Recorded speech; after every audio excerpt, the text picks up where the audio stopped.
GM, welcome to what's going to be another fantastic episode of DevNTell, the second one this week, in fact.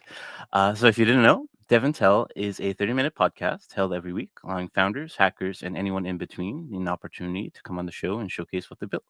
And today, I'm really ecstatic to welcome Avinash Lakshman, who is the founder and CEO of Weilliptic. So if you didn't know, Weilliptic is looking to create the most advanced decentralized infrastructure network ever built, providing unparalleled scalability without sacrificing security and throughput. So if you stick around for today's episode, you'll get to meet Avinash, learn about his experience building some of the most heavily used DB tech in the industry, and learn all about his newest venture, Weilliptic. All right, let's get into it.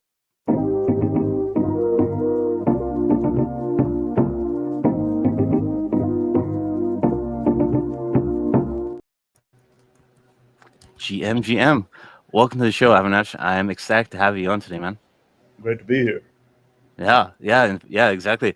You have quite a bit of accolades attached to your name in terms of some really fantastic tech used quite widely in the industry, and it's really awesome to see you diving into the world of AI and blockchain. So I'm really looking forward to today's interview. Yeah, happy to share it with you guys. Yeah. So I guess for folks who might not be familiar with yourself, did you just want to give a brief introduction? No, absolutely. I've been around the block for almost 3 decades, so I'm going to spare you 3 decades of history. I've been a systems guy for the larger part of that period of time. I was one of the three co-inventors of Amazon Dynamo, which became the genesis for the entire NoSQL movement, and then joined Facebook early on. Apache Cassandra was my brainchild. After my gig at Facebook, I did my first startup, Hedwig, where we built a distributed storage system, which I believe was the first of its kind, truly multi-cloud and hybrid, invisible kind of infrastructure. And did that for about 7 years before we got acquired by Commvault for 225 million. And then stayed with the company for about 3 years, got to learn a lot, had a fantastic experience, I must say. And then left Commvault around October, November 2022, and formally launched Weilliptic summer of 2023. And here we are. Indeed, here we are. And I guess before we kind of dive into some of those experiences you mentioned, how did you just generally get into tech? Like, what really interested you to join the tech industry? Wow, you're taking me down memory lane. I might not even remember some of those stuff. To be really honest, I was a mathematician by trade. I was in the PhD program for pure mathematics, and but then got into tech. There was no, in fact, I used to be extremely nervous of programming and things like that when I first started out. I always tried to avoid it up to that stage.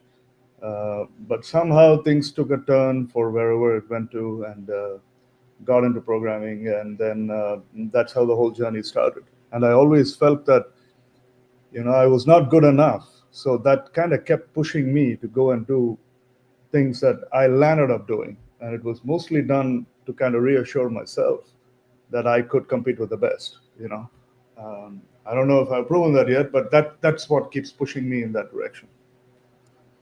I mean, some of your inventions and co-inventions are some of the most heavily used Yeah, technology in the space. So I would say you've done quite well. I will say I am a sum total of all the people that I work with, and so that has really influenced my thinking and gotten me to where I am.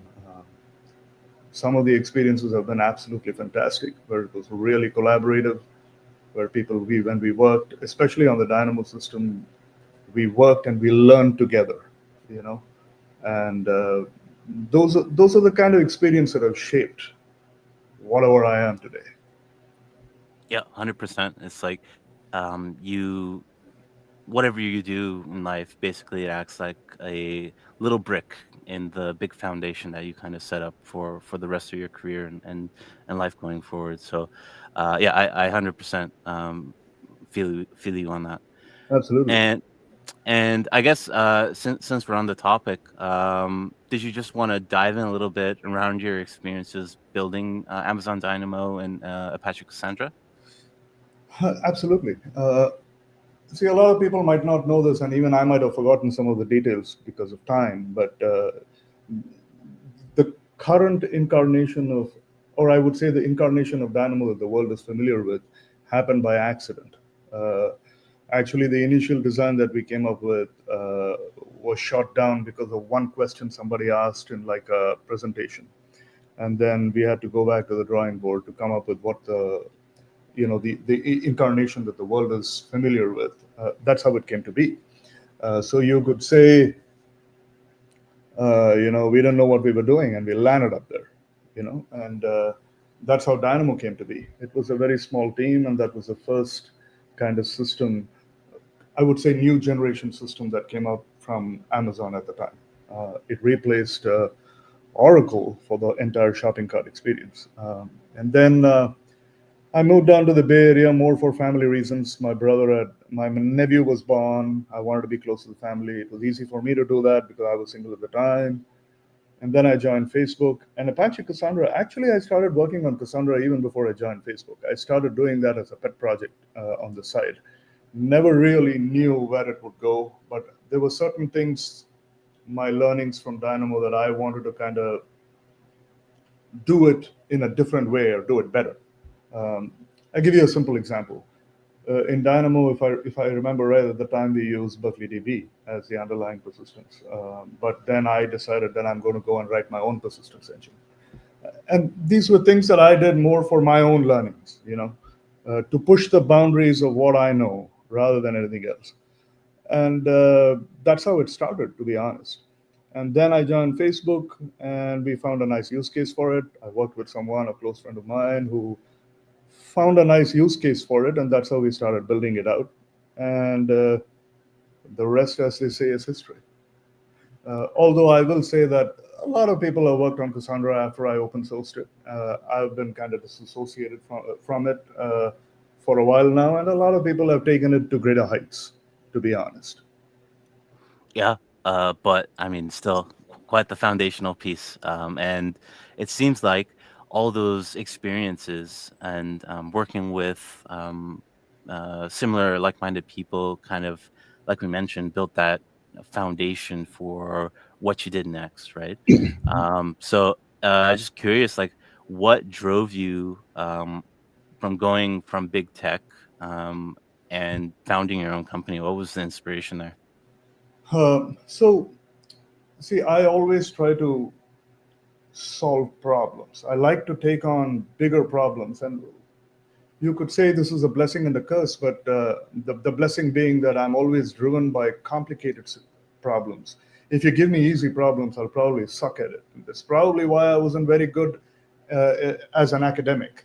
Um, but when I looked at the space and when I looked at the commoditization of hardware, et cetera, making its way into the enterprise, I felt that something significant could be done, and that's why I went on the Hedwig journey.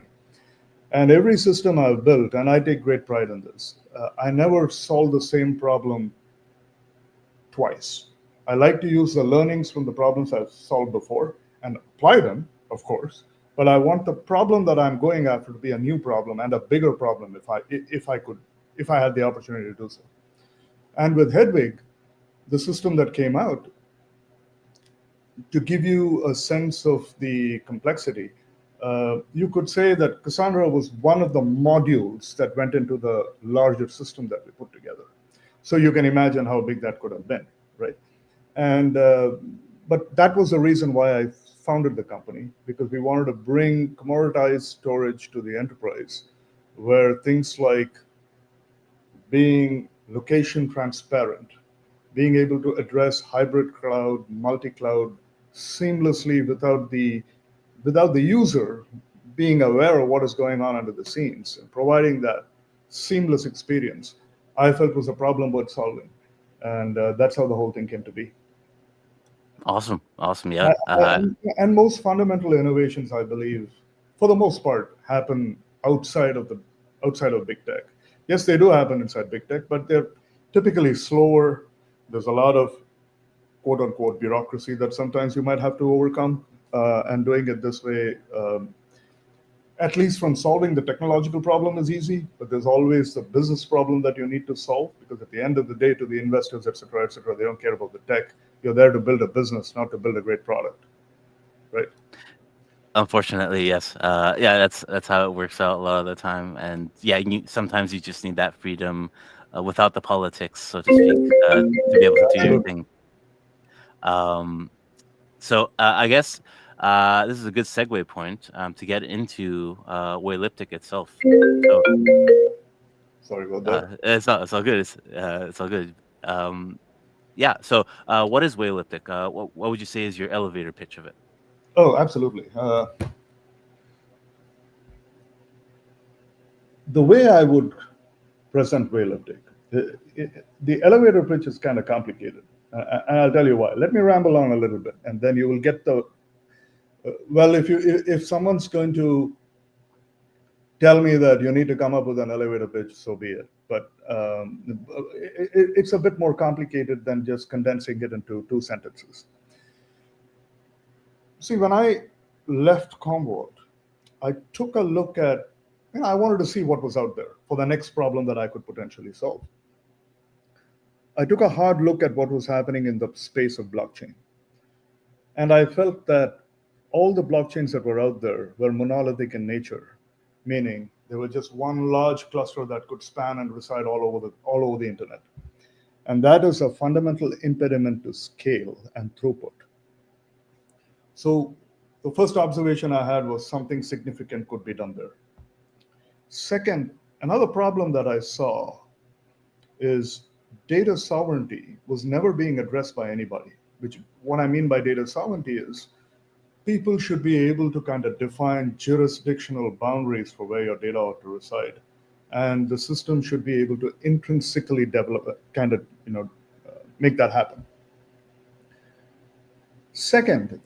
Third, if you look at cybersecurity was taking over the enterprises big time. And for whatever reason, blockchain and crypto became synonymous, doing a lot of disservice to blockchain as a technology itself.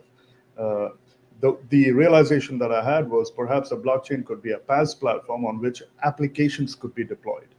These applications typically are known as smart contracts, as you know, but you could push that boundaries of that even further, and you could deploy entire applications on an infrastructure of this kind. What do you get when you see that? You're immune to cybersecurity attacks. You get data persistence for free, and you can get people to forget about infrastructure complexity, and these are properties that are intrinsically given to you by the platform. Auditability, data sovereignty could be solved if you architect it correctly. So these are some of the problems that I wanted to address. And I'll get to the elevator pitch in a second. But these are some of the problems that I wanted to address.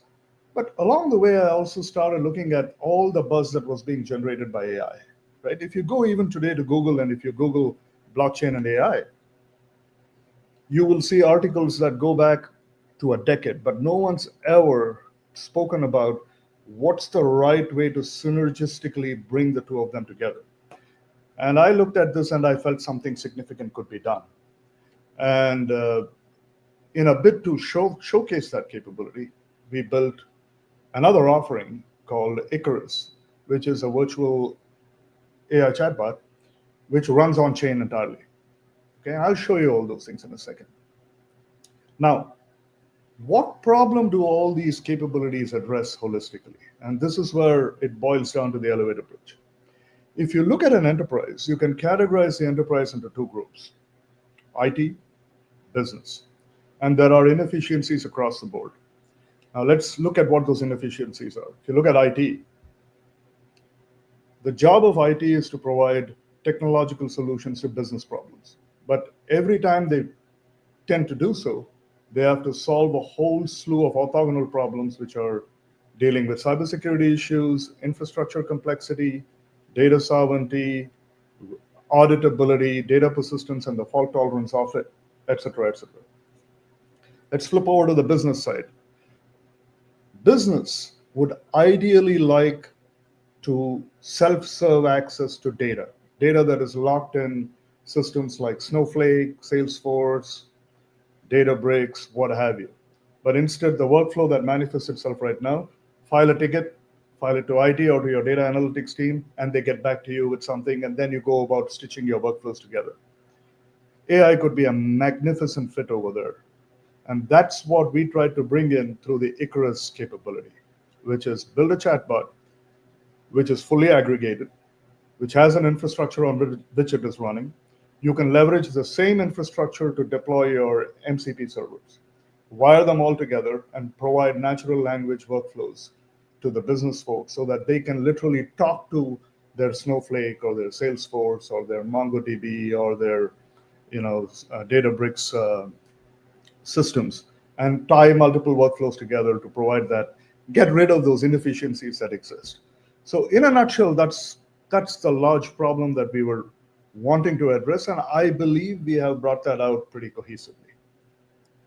I'm Well, going to pause. I know I said a lot, but no, I'm glad you said a lot. Yeah, it's yeah, that sounds like quite the undertaking, and um, uh, certainly a different intersection of blockchain and AI. Typically, a lot of the things that I've seen played with really have to do with either providing some infrastructure to run some jobs, inference jobs, or some crypto trading bot, so to speak. So it's really interesting to hear this alternative perspective and a new use case here. uh, So uh, yeah, exactly. I mean, that's if you go and like I said, I think you hit the nail on the head when you go and Google for it. Those are the only kind of things that people talk about, and there's nothing that I mean. That's I don't mean to be dismissive, but that's kind of kindergarten stuff, right? I mean, once you do that, what, right? Uh, but you want to think of the problems that exist in a data center holistically: cybersecurity, data sovereignty, compute sovereignty, current geopolitical environment. Data sovereignty is going to become extremely critical. And that those kind of attributes that you would typically ascribe to a system cannot be an afterthought. You've got to kind of build it in foundationally. And I believe that's what we have actually done. and yeah, I mean, I think it's a good segue. If you, I know you had a little demo for us for walkthrough. Did you Well, want to absolutely. go through that? Yeah. Absolutely. Let's jump right in. Let me see. And for those of you watching us live today, if you have any questions, please drop them in the chat, and we will get those up for you. I'm assuming you guys can see my screen, and if you Yes. do, this Yep. is You're good. the this is the dashboard of the WeilChain platform. This is a globally distributed sharded blockchain. So I'm going to. This is like a test network that we use for our day to day. So I'm going to just zone in here. Uh, you can see that there are. You see, this is the global view of the actual blockchain. This is made up of different shards. We have one in the US East Coast, we have one in the US West Coast, and we have one in Asia Pacific. Now, if you drill down into what is in the US West Coast, if I click on it, these are the nodes that make up that particular shard. And this particular shard is its own self-contained blockchain. Okay. Now, if you go in here and if you click on this applets tab, it basically tells you what are the different applications that have been deployed on this platform. Now, we call them applets. You can think of a one-to-one relationship, for example, between an MCP server and an applet, and you can see all the MCPs that have been deployed on this platform. Now, there's another thing that I wanted to highlight, which I did not previously. If you look at the industry and if you look at the last 30 years, a lot of work has gone on into driving efficiency into the data center. What do I mean when I say that? The number of cores in the server have increased significantly over the last 30 years. And so people started thinking about how many VMs can I pack inside a physical server, or how many containers can I pack inside a physical server? How can I use all the cores that are there in the most efficient manner possible so that I can reduce my power and cooling costs, my footprint in the data center, et cetera, et cetera. And I believe in the journey of AI, everyone started embracing Python, which I believe is a giant step backwards because Python has its place in the developer ecosystem, But definitely building systems is not one of them. And because it's not even a JIT compile language, and it basically blows your efficiency argument out of the water. So in a bit to kind of address that, what we did was we decided we are going to let people build quote unquote smart contracts or applets in 4 different languages. So today we support Rust, Golang, C++, and assembly script. Basically, the only ask is when you build these, they should be compilable down to a WebAssembly target. And all these languages have implicit support for it. So for example, if I were to open up one of these applets, you could look at how the interface for the applet looks like. And this is in a format that we call Weilliptic Interface Definition Language, and I'm sure we will publish the link to the publicly available docs. And we wrote a Weidel compiler that can generate bindings for this Weidel in these 4 languages that I was talking about. And all you need to do is to program the stubs that get generated as a result. So these are some of the applets that we have deployed on top of this platform. If you look at this, Icarus is one such applet, and Icarus is nothing but our chatbot. So this entire chatbot that you see over here is deployed on the WeilChain platform.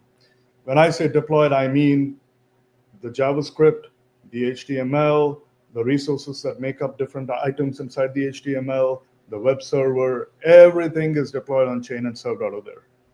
And I'll tell you what the benefits are of doing that in a second. But in a sense, this chatbot, you might feel like, what's different? Like, what are the different things that we could do in order to make this better than what's available in the market today?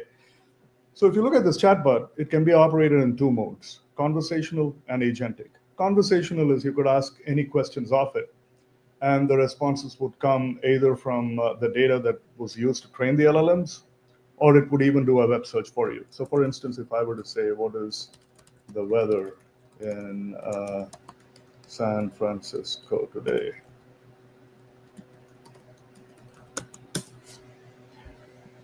This will result in a web search, and you will automatically get the results for yourselves. The other thing you could do in conversational mode is, this is something that some of our customers use very effectively, especially in the insurance space, where people have these claims document that get filed, and people don't want to read these claims document in order to answer questions. One could easily go in and then upload these claims document. Like, I'm just going to pick our technical white paper, upload it, and then you could ask questions of it, because there is a vector database that runs on chain, and that can provide semantic search, which we just leverage. So you could say, what is the role of the Senate in the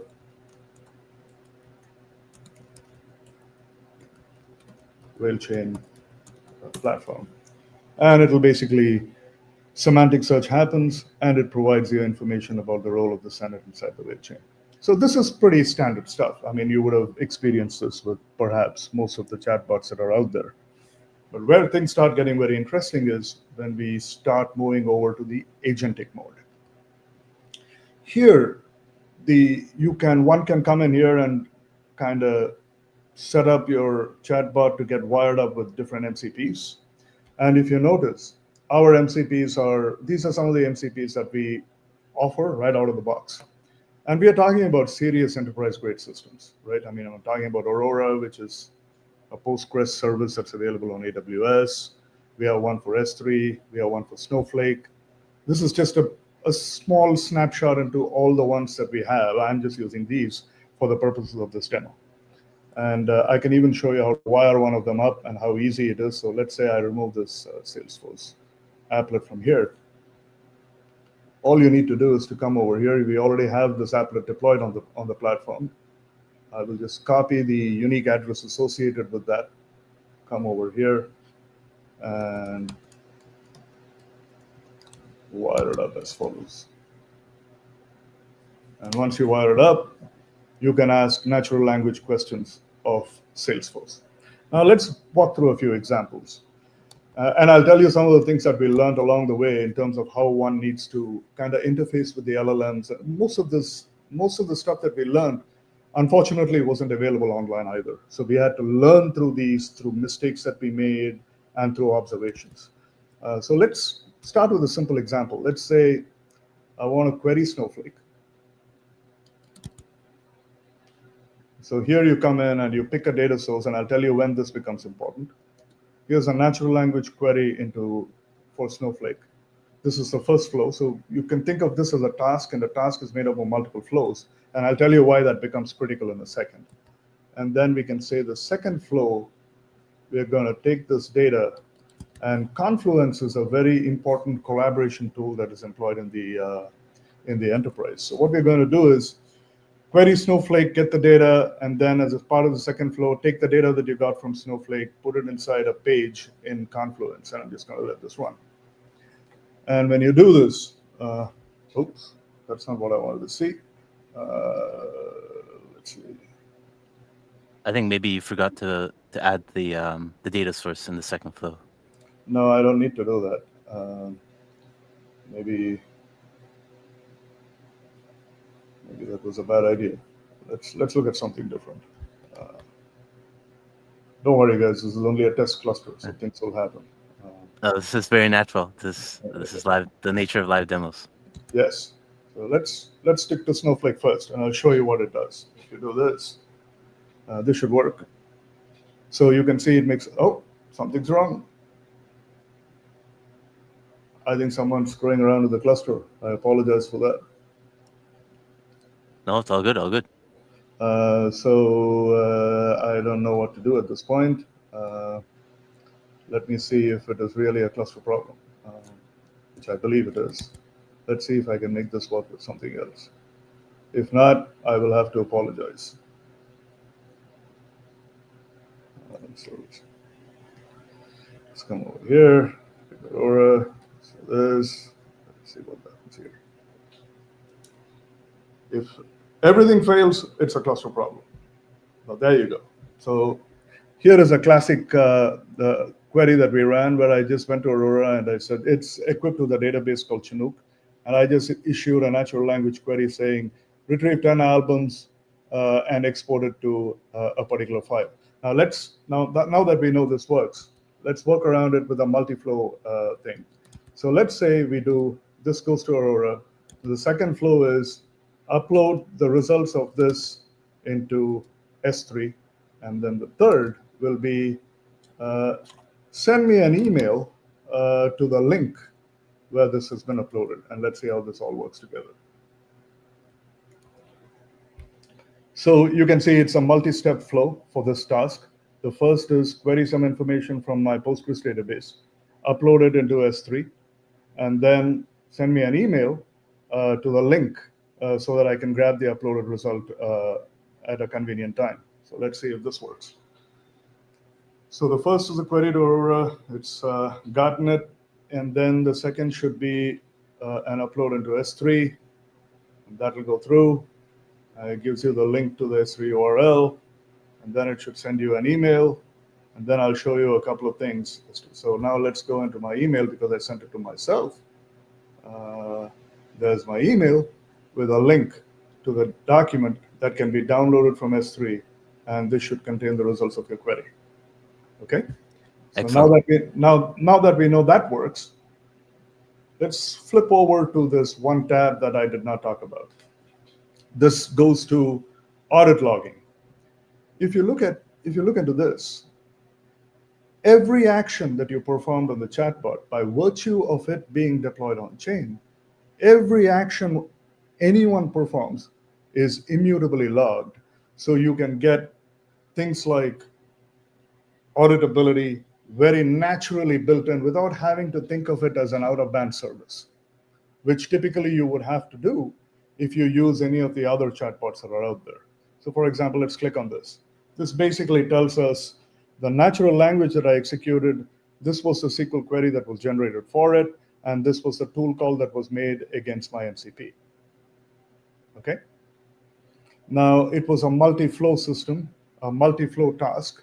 So you can see even the next one, which was an upload into this bucket in S3, and it can be tracked. And this is the unique ID that is associated with the individual who logged into the Icarus chatbot. So you can track that task. You'll know who did what when. One other thing that I want to highlight, if you look at this is the input data. So this is actually this data. Now, we have the ability to mask the data and not display it in the block explorer, so to speak. And we do it using cryptographic commitments. Let me give you a very good example of why this becomes very useful. Let's say you have Toyota, Ford Motor Company, and Michelin tires working off of this chain. You do not want Ford Motor Company to see what kind of deals Toyota might have signed up with Michelin. If you go to any blockchain on the planet, all this information is publicly available. And since it's large enterprises, everyone will know what their ID is. So they will be able to somehow reverse engineer by looking at the data that gets displayed, what kind of deals that they might have put together. A very good way to mask this is to lean on cryptography and using commitments to kind of mask that information. So no one will be able to see what this is. But you could actually use this to immutably verify this information that is on chain and know that this indeed does correspond to the data that has been logged on chain. So these are some of the advanced techniques that we have employed for auditability that you're able to kind of see over here. And auditability doesn't become an afterthought. It's kind of wired into the system, if that makes sense. I'm going to pause. I showed quite a bit.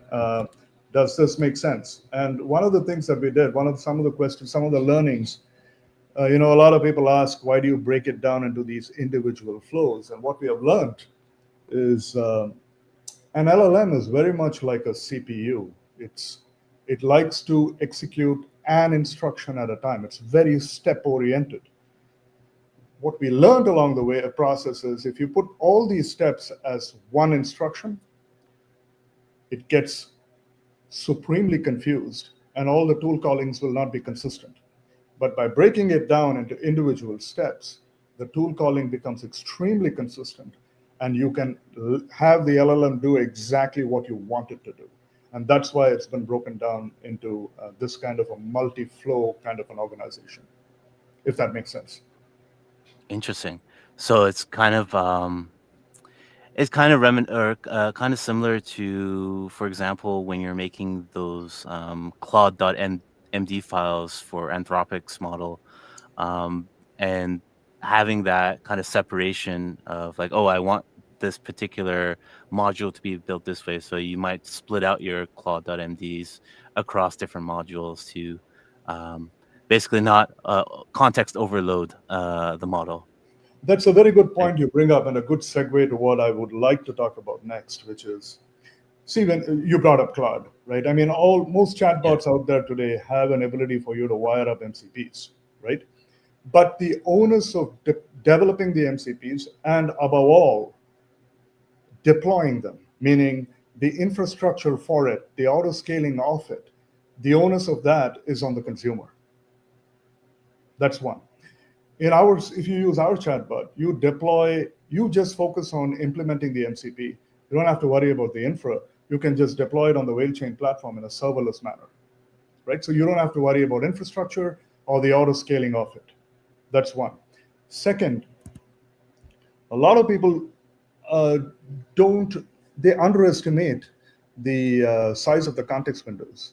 Right? The context windows are pretty small. This goes back to, it harkens back to the time where in the 90s you had computers with 64 mega RAM or 128 mega RAM. So you got to use them very, very efficiently.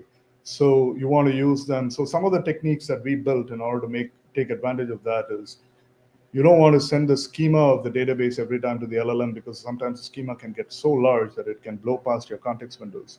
So what we do is when deploying the MCPs, you deploy the schema, and we then employ semantic search on the schema based on the natural language query that you would have entered. That way, you only send what you need to the actual LLM. And second, if the results of a query are really large, the chain infrastructure has an inbuilt in-memory file system where you could put that state in there and just pass pointers to that data to the LLM in order to do the upload, what have you. So again, very, very efficient usage of the context windows. So these are some of the things that we have really thought through from an engineering perspective in order to put this together. And the way we have put it together, the consumer need not worry about all this. You use these tricks and you don't have to worry about context window sizes. You don't want to worry about infrastructure. And since I'm in the West Coast, all my data I know will be directed to the US West Coast pod. So data sovereignty is implicitly solved, and that's achieved through a magic of DNS and Anycast. And I also showed you how audit logging is implicitly delivered for you, which is not with any other chatbot. You'll have to worry about how to wire all that in. And in a sense, what we're doing is the mantra has always been just focus on what one needs to do and don't focus on how you need to put it together. Make sense? Amazing. Yes, indeed. And while we are still on this topic, Winnie actually asks a question here. How does Weilliptic ensure that AI agents won't deviate or act maliciously? That's a very, very powerful and interesting question. Now, here is one of the ways in which, see, I do believe, let me digress a little and then I'll come back. I'll try to best answer that question. It might not be the perfect answer. But one of the reasons deploying on chain becomes really, really valuable is you can think of these MCPs as smart contracts. So once deployed, you cannot manipulate them. Tomorrow, if we want to deliver this as an agentic library, once you deploy an agent on chain, no one can maliciously change them, because you change them, the contract address changes, and you will have to wire it up with a different one. It's immutable. So those kind of properties can really go a long way in kind of addressing problems of this nature. That's the way I believe I would think of it. I do believe that in the future, AI is AI and the provenance of it, knowing which data it was trained on, how do you eliminate bias.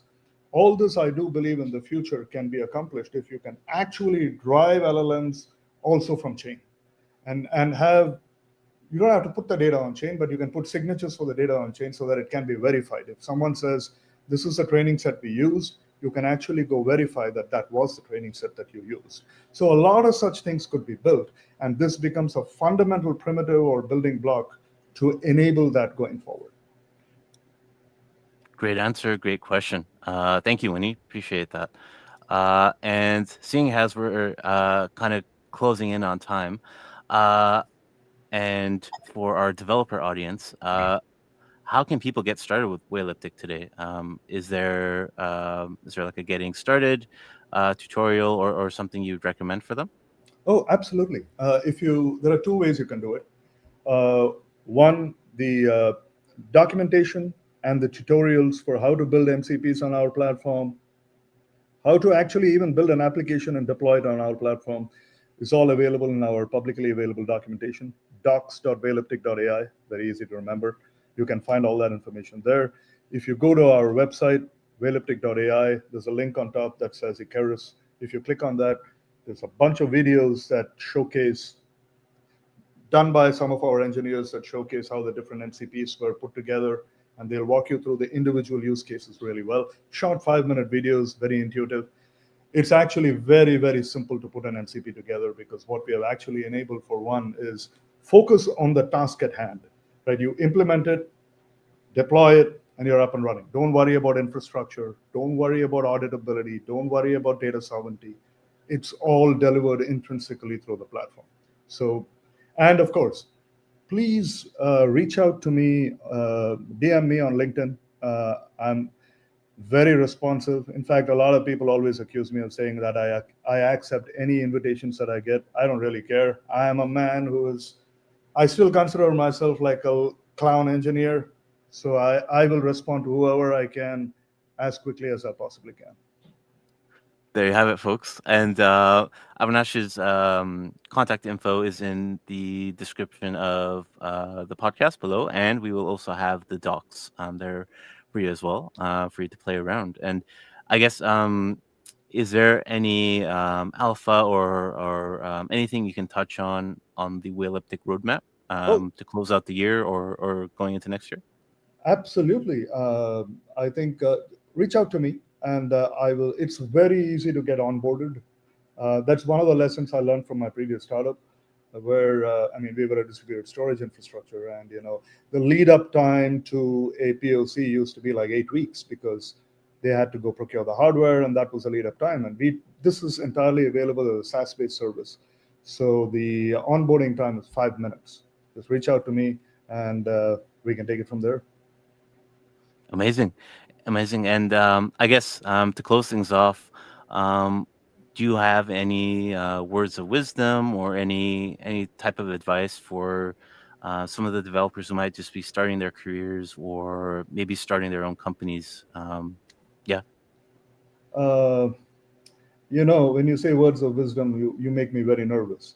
But what I will say is something that has worked for me. Again, see, anytime anyone gives an advice, they forget it really depends on the personality of the individual, how you're wired up, right? What works for me may not work for someone else, but I'll tell you what works for me. In most of these kind of systems, the only way to figure things out is by doing it, because you will get two, three different multiple perspectives, but you have to do it and you will have to figure out what works, what doesn't. And that's the best way to learn. And that is the one thing that I will absolutely kind of emphasize.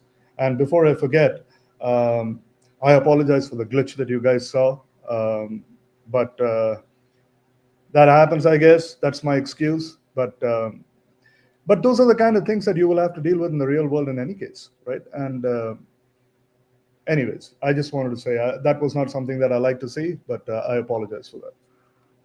You'd be surprised how many people have gone through the same thing over all the episodes that I've hosted here. So this is a very normal thing, and it worked out in the end. So it's Thank all you. good. Yes, for sure. Thank Yeah, and with that, Avinash, thank you so much for taking the time out of your day to come chat with us. Weilliptic looks really fascinating, and yeah, I'm looking forward to seeing its evolution um, over time, as I think it's a very promising project and really drives what's actually possible beyond just the native crypto trading bots and whatnot in this intersection of AI and crypto or blockchain rather. Thank you for having me. My pleasure. And with that, just want to wish everybody a very happy Friday, happy weekend wherever you may be, and we will catch you back here on another episode of DevNTell next week. Till then, have a good one, folks. See ya. Thank you.